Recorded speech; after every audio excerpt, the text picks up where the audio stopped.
the mediatization of society and culture. Internet offers arenas for communication, information, knowledge, shopping, entertainment, games, opinion formation, creativity, artistry, and much, much more. The World Wide Web offers media that we know well.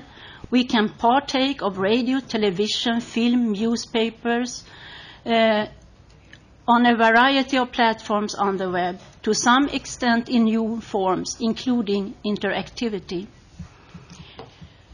Many media companies, broadcasters and newspapers are also spending resources on use of what we call social media.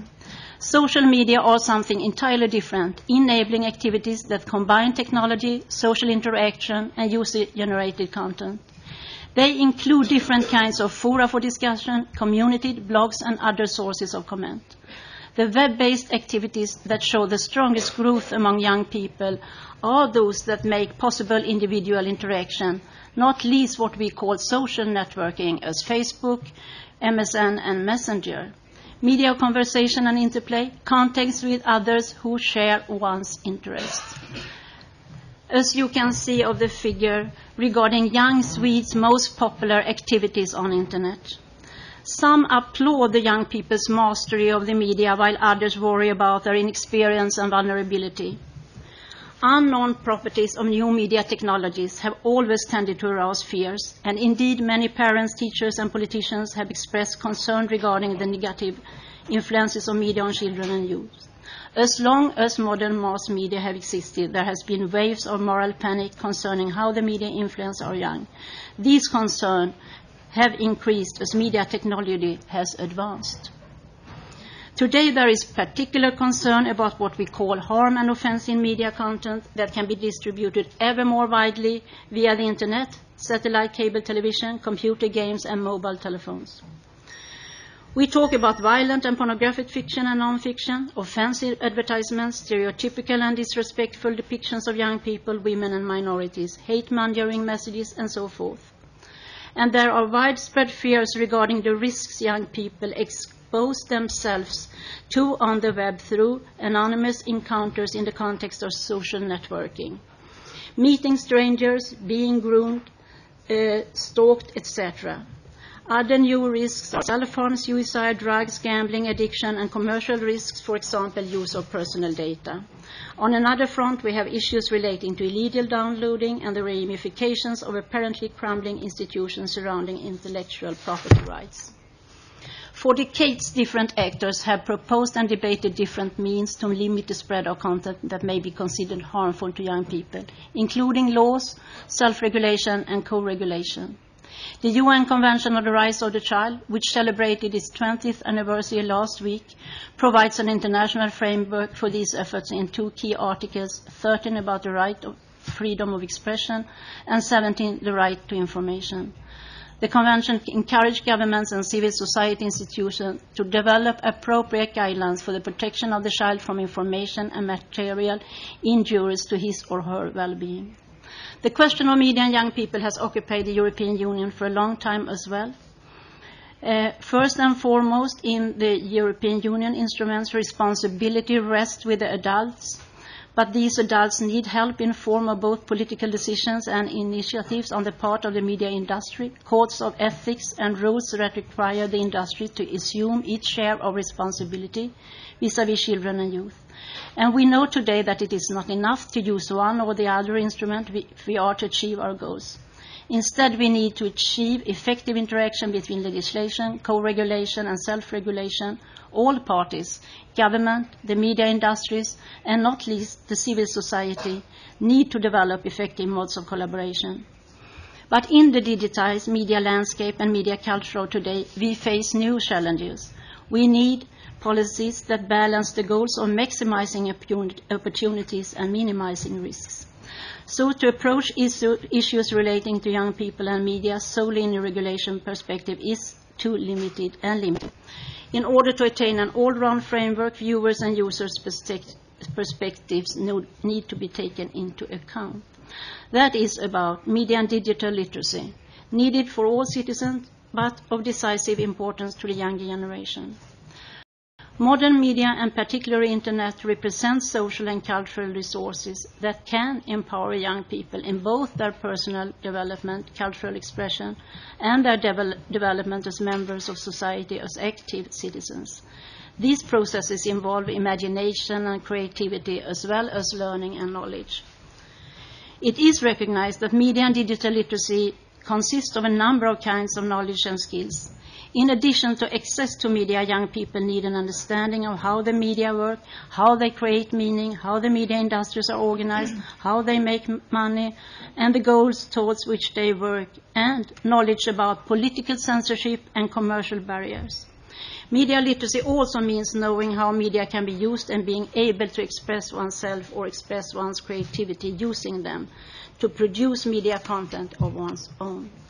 But users also need to be able to avoid and manage the risks media, especially internet, imply. We know from the results of the project EU Kids Online, led by Professor Sonja Livingstone, that there is a positive correlation between use and risk. Northern European countries tend to be high use, high risk. Southern European countries, low use, low risk. And Eastern European countries, new use, new risk. We also know that children from lower status homes are more exposed to risks online. We have gender differences. Boys are more likely to encounter or conduct risks, and girls more affected by content and contact risks. So there is, once and for all, a need for more knowledge and new skills in the area of privacy, integrity, and data security, and copyright aspects of media use. And we all have to understand connectivity. But we shall not forget traditional mass media and young people's use of such media. Again, an example from Sweden. We know that the use of media among the heavy internet, the use among the internet users, we can also see that they are heavy users of what we here call traditional mass media. And why we not should forget this traditional media, Sonja Livingstone tells us about one reason why. She says, there are some indication that the presence of a strong public service broadcaster or other public content provider for children plays a role in encouraging online opportunities and also in avoiding online risks. Young people have often been active and are still participants in the manifestation of social change, and most times their creative uses of media and innovative practices of communication have been crucial in the process. Youth have had key roles in citizen media, in alternative media that stimulate public debate, or in campaigning for particular causes such as political freedom, freedom of expression, fair trade, AIDS prevention, etc. And at the core of this creativity and these innovative practices is media and digital literacy. Young people's competence in using media, their ability to produce, understand, and interact with the multiplicity of both different internet platforms like Facebook, YouTube, and blogs, and old media formats and technologies have been instrumental in the manifestation of social processes of change. Media literacy has come before in international and European policy context, both in European Union and European Council of Europe. A year ago, the European Parliament adopted a report on media literacy in a digital world.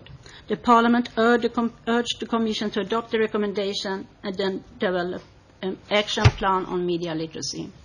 The Swedish presidency of the European Union has been handling this recommendation from the Commission, and as we heard yesterday, the Commission has put additional focus on the need for member states and the Commission to start measuring and reporting on levels of media literacy. But balancing empowerment and protection is crucial and will require a mix of media literacy and regulation. Regulation by law enforcement, interface design, content and service providers, online safety resources, etc. European Union must strengthen the strivings at national level and see to it that these components and practices are integrated into national media and education strategies and plans. Success on this front will depend, however, on the formulation by European Union of a foundation for a more comprehensive and unified framework that encompasses media and digital literacy, as well as regulation, co-regulation, and self-regulation, all in order to be able to identify existing needs and to ensure positive results at both regional and national levels. A knowledge society needs new media literates. And again, a word from Sonja Livingstone. She says, given the growing impetus behind media literacy initiatives, it is timely to evaluate their effectiveness in increasing children's critical knowledge of the online environment. The changing demands of a complex technological, commercial, and increasingly user-generated environment sets limits on children's media literacy, hence the importance of co- and self-regulation to support children's media literacy. Research can play an important role, an important part in policy processes regarding children, youth, and media. Policies to balance the goals of maximizing opportunities and minimizing risks require an evidence-based approach. Mutual exchanges between policy institutions and the research community can contribute to generating the kind of knowledge that the situation calls for. Meaningful regional strategy documents and goal-oriented programs need to be based on knowledge from both research and experience. But rather often we lack knowledge, not least from more holistic perspectives and cross-cultural contexts. We lack indicators and measuring tools that would help us to explore the insights we need to reach these goals.